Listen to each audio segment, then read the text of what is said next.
तो खबर आपको उत्तर प्रदेश के श्रावस्ती जनपद के सोनवा थाना क्षेत्र अंतर्गत बिसनापुर के मजरा ठेकराना से बता दें, जहां की एक खबर इस वक्त बहुत ही चर्चा में है।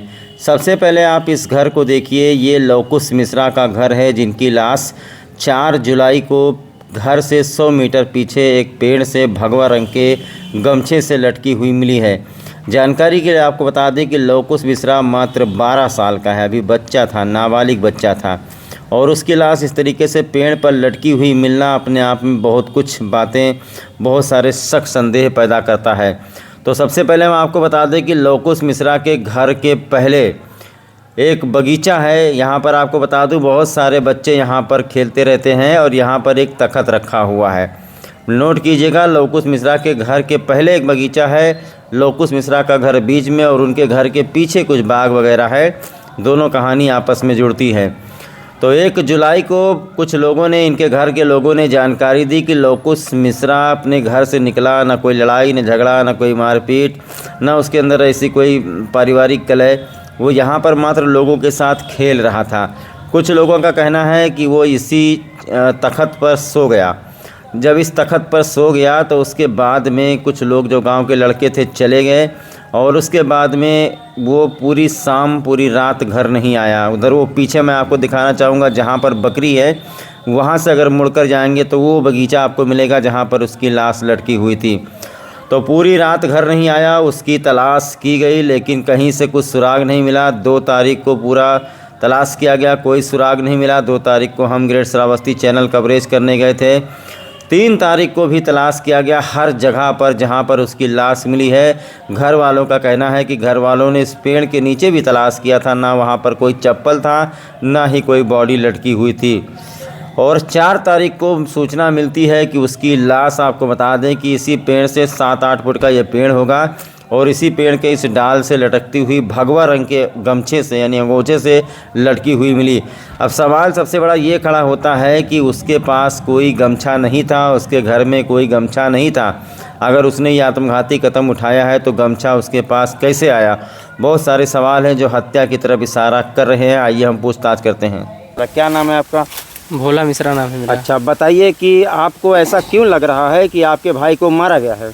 मेरा भाई मतलब 1 तारीख को ही गायब हो गया था, लेकिन मैंने हर जगह पर ढूंढा, वो कहीं पर नहीं मतलब मिला हमको। तो ऐसा लग रहा था कहीं पर रिलेटेड में चला गया होगा। तो फिर मैंने मतलब मम्मी से बोला कि कहीं पर ढूंढो, आसपास ढूंढ लो, शायद आ जाएगा। फिर हम जब बहुत ढूंढने के बावजूद नहीं मिला तब हम लोग मतलब बाहर थे, दिल्ली में थे, तो हम लोग वहाँ से तुरंत मतलब गाड़ी पकड़ लिए, बैठ लिए। हम वहाँ से जब यहाँ पर आए, हम लोग जब तक यहाँ पर पहुँचे, फिर यहाँ पर पहुँचने के बाद कई जगह पर हमने ढूंढा, जैसे सिसवारा, केरवनिया, इधर नदी नाले जो जिसने जहाँ पर बताया।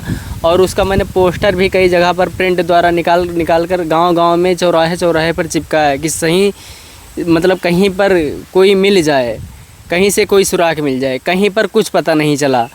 फिर अचानक से 4 तारीख को उसकी बॉडी अचानक से मिली। अब यहाँ जहाँ पर बॉडी मिली, यहाँ पर मैं कई बार आ चुका और यहाँ पर भी कई बार मेरी मम्मी आ चुकी और मेरे गांव के लोग यहाँ पर बकरियाँ और भैंसें चराते हैं, इनको कोई चीज़ नहीं मिली। और हमारे चाचा जी जिन्होंने पहली बार बॉडी को देखी, वो भी यहाँ पर मतलब डेली यहाँ पर लैट्रिन करने के लिए यहाँ पर आते हैं, उनको भी कभी नहीं मिली। तो इसीलिए ऐसा लगता है कि किसी ने मेरे भाई को पहले मारा, फिर इसके बाद में वो रखा हुआ था कहीं पर, बॉडी को छुपाना चाहता था। फिर इसके बाद में जब वो नहीं छुपा पाया तब आकर इसको पेड़ में कभी टांग दिया। अच्छा, उसकी बॉडी में कुछ मिट्टी उट्टी सनी हुई थी? हाँ, मतलब मिट्टी उट्टी लगी थी, कीड़े वगैरह लगे हुए थे, तो ऐसा लग रहा था कहीं पर गड़ी हुई थी बॉडी। सबसे स्ट्रांग पॉइंट ये सामने निकल करके आता है कि यदि मान लो उसे ऐसी कोई परेशानी थी, अगर वो मान लो करेगा ही, तो वो अंगोछा आपके घर में था नहीं तो कहाँ से लाया? वो कभी अंगोछा रखता ही नहीं था और मेरे घर में अंगोछा भगवा कलर का है ही नहीं। हम लोग भगवा कलर ज़्यादा यूज ही नहीं करते। वो तो कभी मतलब पसंद ही नहीं करता था, अंगोछे से कोई मतलब उसको लगाव नहीं था। अच्छा, उसका अंगोछा हो ही नहीं सकता। ये अंगोछा उसी का हो सकता है जिसने उसको टांगा हो। अच्छा, तो यानी आपको ये लग रहा है कि आप इसकी हत्या की गई है? उसको किसी ने मारा है, बहुत बेरहमी से मारा है। मारने के बाद मतलब उसके मतलब पूरी बॉडी वॉडी जब सूज गई है, फिर उसको टांगा है लेकर जाकर। एक मिनट चाची, आप पोस्टमार्टम कराने गए थे, पोस्टमार्टम की कोई रिपोर्ट वगैरह आपको दी गई? अभी हमें कुछ नहीं मिला है। क्या बताया है पुलिस वालों ने? पुलिस वालों ने बताया कि कार्रवाई करेंगे, बस अब कुछ अभी तक कोई कार्रवाई नहीं हुई है। अब बच्चे को मतलब यहाँ से 2-3 बच्चे को लेकर गए थे, मतलब कल लेकर गए थे तो छोड़ दिए हैं। और मैंने जिन पर उंगली उठाई थी उन पर अभी कोई कार्रवाई नहीं हुई है। तो देखा आपने, ये परिवार पूरा इसी पेड़ के नीचे है और ये दादी जी हैं, इनका पोता ख़त्म हुआ है, इनका रो रो करके बुरा हाल है, कलेजा फट गया है। आइए दादी से पूछते हैं। दादी क्या लगता है आपको, बताइए। हमारे पोता है दादा, हमारे कलेजा फाटत है, आखिर से अंदर बन जाए थे अपने और पैद नहीं है उनका सृजना नहीं देख पावा। हमारे तेजाब डाई नहीं मुड़े पर सब बहुत दिन उतारने तब देखा सब यहाँ से ही सब फटका कीड़ा थे मट्टी में गाड़ी जब नहीं है, जब कहीं पाई नहीं तब यहाँ पर आए बैठाई देंगे। अच्छा, क्या लगता है दादी, कुछ कोई मारे नहीं है? अब हम दुश्मन को ही नहीं जाना तहन भैया, हाथ जोड़ी था जैसे मेरे लड़का के दशा की ने वैसा चाहे मिले त्या का कराई दो। चलिए ठीक है, कैमरा सीधा लो। चलिए ठीक है, अब हम आपको 2 लोगों से बात कराएंगे जो उस वक्त मौजूद थे। भोला मिश्रा तो बाद में है, पहले इनके बेटे हैं। आइए, राम उतार, क्या नाम है आपका? राम उतार। राम उतार, जब मैं यहाँ पहुँचा था तो आप ही सब जगह तलाश कर रहे थे, काफ़ी लोग आपके साथ थे, क्या आप यहाँ तलाश किए थे? हम भी यहाँ पे तलाश किए, हमारे गांव के भी लोग यहाँ पे आए, रात को ही तलाश किया। हमारी मम्मी भी टार्च लेकर यहाँ पे रात पे आई, यहाँ पे कोई नहीं था। फिर यहाँ पे हम कई गांव में हेरे कि पुलिस को भी दिए सूचना कि ऐसा ऐसा हो गया सर। पुलिस वाले ने कहा कि मैं कार्रवाई कर रहा हूँ, कुछ दिन में पता लग जाएगा। अच्छा। फिर हम हेरे कहीं नाला वाले में कि कहीं डूब गया हो, नहाने वहाने के चक्कर में गया हो। ये तो बगल में नाला है, इसमें ढूंढे हैं आप? हाँ, ये पूरा नाला हेरे हैं। फिर यहाँ पे रास्ते वाले। अच्छा, ये आम रास्ता है आने जाने का? दिन भर कितने लोग इस पे आते जाते हैं? इसमें तो खुला रहता है, सारे बकरी वकरी चराने के लिए आते ही रहते हैं। इसमें तो रोज अभी हम लोग झूठ बोल रहे हैं तो एक लेडीज ने और यहाँ पर आकर देखा है। हाँ, एक लेडीज यहाँ पर आकर वो रात के समय अपने यहाँ पर प्याड़ रखा रही हैं धान की, तो धान के पौधे उन्होंने यहाँ पर आके। ये इतना घना पेड़ तो है नहीं कि छुप जाए, तो सीधे दिखेगा। सर यहाँ पर वो आकर यहीं पर नील गाय को भगाया है। हाँ। नील गाय को यहाँ से भगाया है। और उन्होंने ये अपने आप को अपनी पूरी पक्की सबूत बोली हैं कि आप मुझे कटघरे में भी खड़ा कर दो तो मेरा बयान यही रहेगा कि वहाँ पे बच्चे को 1 बजे रात को 3 तारीख जो 4 तारीख की रात थी 1 बजे वहाँ पे टांगा गया है। और एक हमारी दादी जी हैं जो क्या कहते हैं, जो हमारी दादी जी यहीं पर सामने रहती हैं, उन्होंने उनके मुँह से मैंने बयान सुना है कि उन्होंने बताया है कि बेटा 1 बजे मतलब 1 बजे के आसपास में 2-3 बंदे इधर टार्च लेकर घूम रहे थे और कुत्तों की आवाज़ ज़्यादा आ रही थी। 3 तारीख की रात को, जिस दिन हमारी बॉडी 4 तारीख को सुबह को जिस दिन बॉडी मिली है ना, 3 तारीख की रात को, तो उनको कहना ये है।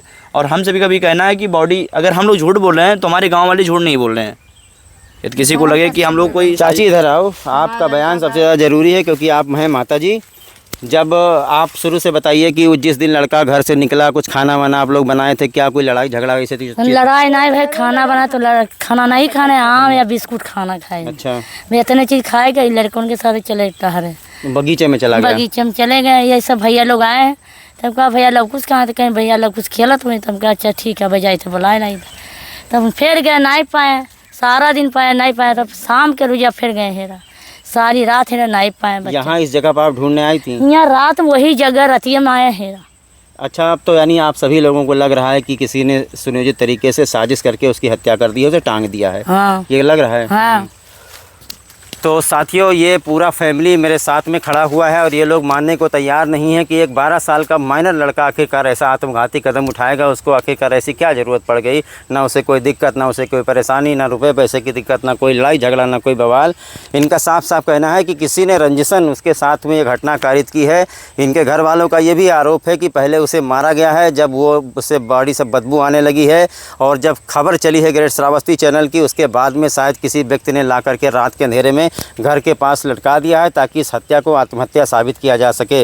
घर वाले मांग कर रहे हैं पुलिस अधीक्षक श्रावस्ती राहुल भाटी से, घर वाले मांग कर रहे हैं कि इस मामले का खुलासा किया जाए और जो कोई भी इसके पीछे है उसको गिरफ्तार करके उसको जेल के सलाखों के पीछे भेजा जाए। और इनके परिवार वालों ने मांग की है कि जो पोस्टमार्टम कराया गया है, पोस्टमार्टम की रिपोर्ट और बिसरा की जाँच, जो बिसरा जाँच के लिए भेजा गया है, वो सारा डॉक्यूमेंट इनको उपलब्ध कराया जाए ताकि आगे की ये कानूनी कार्रवाई कर सके। बहुत बहुत धन्यवाद आप लोगों का। अगर आपको लोगों को इस बारे में कोई क्लू, कोई सबूत मिलता है तो आप लोग इनके घर वालों को या पुलिस को भी दे सकते हैं। और अगर वास्तव में यह हत्या है, बहरहाल जब पोस्टमार्टम की रिपोर्ट आएगी तो अपने आप खुलासा हो जाएगा, पोस्टमार्टम में पता चल जाएगा कि हत्या हुई है कि आत्महत्या है। लेकिन अगर इस बीच किसी को कोई क्लू मिलता है तो आप लोग श्रावस्ती पुलिस की मदद करें, क्योंकि घर वाले मानने को तैयार नहीं है कि वो इतना आत्मघाती कदम उठा सकता है।